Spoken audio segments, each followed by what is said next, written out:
Ang mabuting balita ng Panginoon ayon kay San Lucas. Papuri sa iyo, Panginoon.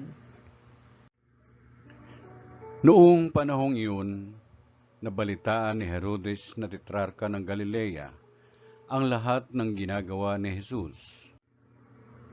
Nagulo ang kanyang isip, sapagkat may nagsasabing muling binuhay si Juan Bautista. May nagsasabi namang lumitaw si Elias, at may nagsasabi pang muling nabuhay ang isa sa mga propeta noong una. Kaya't ang sinabi ni Herodes, pinapugutan ko si Juan, ngunit sino ang nababalitang ito?